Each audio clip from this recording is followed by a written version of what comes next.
Hey, Dr. Johnson, you're asking the question, what does mobilizing a nerve really do for patients? And I want to understand. It sounds like what you're asking is, what are the mechanisms by which neuromobilization has an impact on patient outcomes and pain? And that's a fantastic question. And the research indicates that it's not one singular mechanism, but a multifactorial thing that occurs within the spinal, the supraspinal, and the local tissues. If we begin by what occurs at the local tissues, firstly, you may get a dispersion of inflammatory mediators. This could be chemokines, cytokines, and prostaglandins.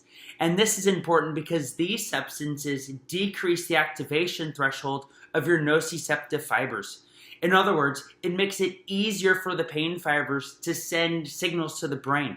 So their presence makes it easier. If we can get rid of those, then the pain fibers are less likely to fire. Additionally, we get decreased intraneural edema, and thirdly, we get a reduction, perhaps, in ectopic neural firing. And ectopic neural firing is the idea that the nerve will send its signal without the prerequisite stimulus behind it. This is the kind of pain that occurs without input. The patient says, out of nowhere, for no reason, my symptoms come on. So by getting the nerve to move, we can actually reduce that, which is important.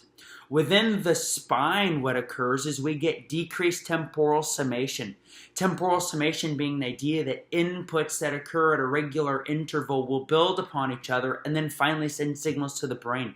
So within the dorsal horn of the spinal cord, we get a downregulation of these signals, thereby eliminating the pain signals at the spinal cord. They don't even make it to the brain. Also, we get a decrease in central amplification, which is the same idea. In other words, we get an improvement of pain by stopping it at the spine. It doesn't even make it to the brain. Now, within the brain, we do get other things that occur, okay? We get an alteration of pain perception. Let me be good with my words. I should say if all of these things may be occurring, okay? These may be occurring. You may be getting an alteration in pain perception and in the body representation. Not only that, but you may also be getting a decrease in pain from the top down. What I mean by that is inflammatory, inhibitory pain from the top down, from the anterior cingulate cortex and the amygdala.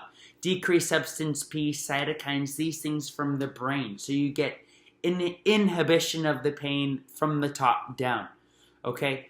So what you should know is that when you're getting the nerve to move, what we're doing is we're improving the nerve's tolerance to loading, okay? So all nerves need to be loaded, and by getting it to move, either with gliders or with tensioners, it's graded exposure to neural stress, which can improve the patient's tolerance to neural stress. So it's not just one thing, it's a culmination of different things. There's no singular mechanism by which all of these things occur. It's a combination. And that's the current state of evidence. So does that answer your question? That's just a sneak peek. Can we go further into depth? Thank you, Dr. Johnson. I appreciate you listening to me.